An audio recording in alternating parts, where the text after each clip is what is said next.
कि बीजेपी के जो लोग यहाँ बोले कठपुतली तो वो खुद ही हैं बेचारे। उनको दिल्ली से जो चिट्ठी आती है सुबह ये पढ़ना आप लोगों के सामने, वो आके आपके जो लव लेटर, उनको आजकल महबा जी भी उसी में जुड़ी हुई हैं। महबा जी को भी सवेरे जो चिट्ठी वहां से दिल्ली से आती है वही यहाँ बोलते बड़ा कुछ है। ये तो वो हैं जो कहते थे इस बार 50 पार, बाद में क्या हुआ, और जो नारे मारता था 50 पार आजकल सीटी बजा रहा है। तो इसके बाद ये ना हो वो तो सीटी बजा रहा है तो एलओपी साहब पता नहीं क्या बजाएंगे।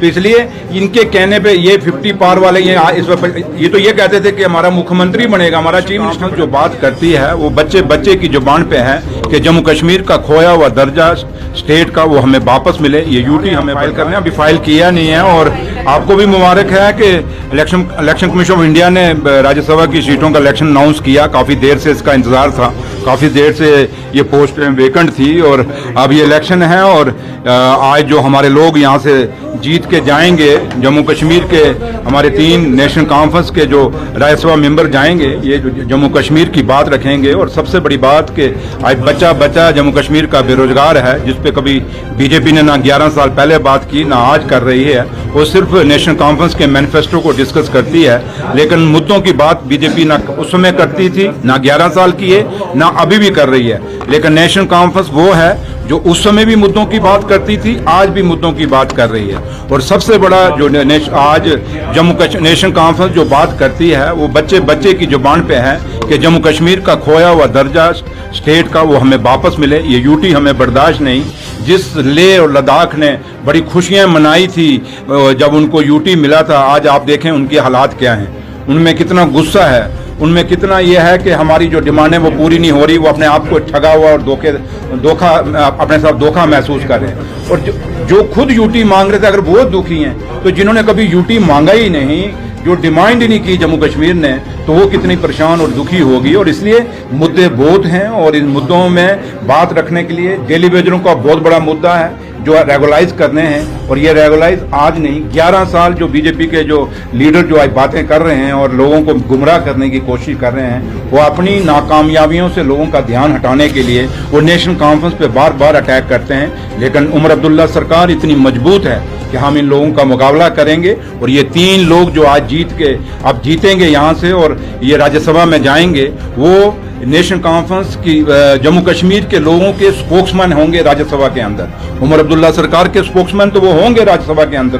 पार्लियामेंट के अंदर। उसके साथ साथ वो जम्मू कश्मीर के हर किसान, हर मजदूर, हर दुकानदार, हर डेली वेजर, हर वो बेरोजगार बच्चा जो रोजगार के लिए तड़प रहा है, वो दूर दराज के इलाकों में पहाड़ों पर रहने वाला, शहरों में रहने वाला, चाहे वो जम्मू का है चाहे वो कश्मीर का है, वो लोग, उन लोगों की बात ये पार्लियामेंट मेंबर जाके वहां रखेंगे। तो इसलिए ये बात आप लोगों की भी रखेंगे। वो जर्नलिस्ट जो सच्चाई से बात करना चाहता है, उसको भी कितनी रुकावटें आती हैं जम्मू कश्मीर के अंदर, वो हम जानते हैं, आप भी जानते हैं। फर्क इतना, हम बोल पड़ते हैं, आप बोलते नहीं। लेकिन आज जम्मू कश्मीर में हर आदमी परेशान है, चाहे किसी भी फील्ड से है, चाहे कोई भी है, वो आदमी दुखी है। और हमारी यही सबसे बड़ी डिमांड है कि जम्मू कश्मीर के साथ जो हिंदुस्तान के प्रधानमंत्री साहब ने, हिंदुस्तान के होम मिनिस्टर साहब ने जम्मू कश्मीर के लोगों के साथ जो स्टेट का वादा किया हुआ था कि दर्जा हम देंगे, उन्होंने खाली हमारे साथ नहीं किया बल्कि सुप्रीम कोर्ट ऑफ इंडिया के साथ भी ये वादा किया हुआ है। अब उम्मीद करते हैं कि सुप्रीम कोर्ट जब नेक्स्ट हियरिंग आएगी वो जम्मू वहीं से फैसला सुनाएगी, क्योंकि इलेक्शन भी हुए तो सुप्रीम कोर्ट की डायरेक्शन पे हुए। अब मुझे लगता है स्टेट भी आएगा तो सुप्रीम कोर्ट की डायरेक्शन पे आएगा, इसलिए उम्मीद करते हैं कि फैसला हमारे हाथ में है। जिस तरह से फैसला किया है कि वो राज्यसभा की जो चौथी सीट थी उस पर नहीं लड़ेंगे क्योंकि नेशनल कॉन्फ्रेंस ने सीट हमारे लिए नहीं रखी। भैया ये खबरें कठपुतली की तरह चला रही है। देखिए बीजेपी के जो लोग यहाँ बोले कठपुतली तो वो खुद ही हैं बेचारे। उनको दिल्ली से जो चिट्ठी आती है सुबह ये पढ़ना आप लोगों के सामने, वो आके आपके चिट्ठी पढ़ते हैं। वो जो लव लेटर, उनको आजकल महबा जी भी उसी में जुड़ी हुई हैं। महबा जी को भी सवेरे जो चिट्ठी वहां से दिल्ली से आती है वही यहाँ पढ़ देती हैं। और आप देखें जो एलओपी बोलता है और वही महबा जी की बोली और एलओपी की बोली सेम ही है। अब एलओपी जी का फुल फॉर्म मैंने पीछे आपको बताया था क्या है, तो बार बार कहना ठीक नहीं। लेकिन मैं इतना जरूर आपको कहूंगा कि जहां तक कांग्रेस का ताल्लुक है, कांग्रेस हमारी अलायंस पार्टनर है और अभी आप जल्दी में हैं हमसे जानने में। आप अभी तो टाइम नहीं हुआ, अभी तो टाइम है फॉर्म फिल करने का। जब फॉर्म फिल हो जाएंगे उसके बाद आप ये सवाल हमसे पूछेंगे तो ज्यादा वैल्यू रखेगा।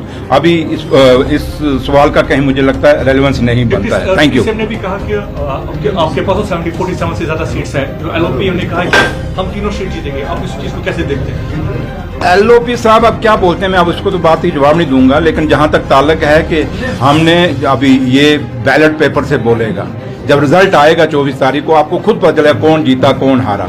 तो ये बोलते बड़ा कुछ है, ये तो वो हैं जो कहते थे इस बार 50 पार, तो बाद में क्या हुआ, और जो नारे मारता था 50 पार आजकल सीटी बजा रहा है। तो इसके बाद ये ना हो वो तो सीटी बजा रहा है तो एलओपी साहब पता नहीं क्या बजाएंगे। तो इसलिए इनके कहने पे ये 50 पार वाले ये तो ये कहते थे कि हमारा मुख्यमंत्री बनेगा, हमारा चीफ मिनिस्टर बन गया।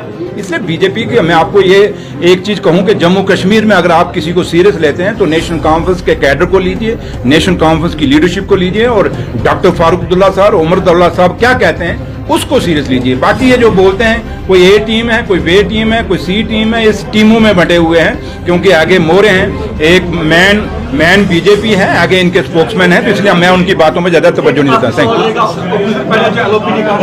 यू, छोड़ो हो गया ना, थैंक यू। उसने कहा कि 1975 में शेख अब्दुल्ला जो कांग्रेस के एमएलए पे 1975 में शेख अब्दुल्ला जो है कांग्रेस के एमएलए पे सीएम बने जेल छूटने के बाद, आज एमसीएम को धोखा दे दिया। मैंने कहा ना, आप छोड़िए वो क्या कहते हैं, वो कितने धोखेबाज हैं, जरा वो दुष्यंत चौटाला को पूछ लो, आप थोड़ा सा सुखबीर बादल को पूछ लो, आप मतलब कितने मैं आपको बताऊं, उनके नाम गिनाना शुरूंगा किस किस को धोखा दिया है इस हिंदुस्तान में सरकारें साथ बना के।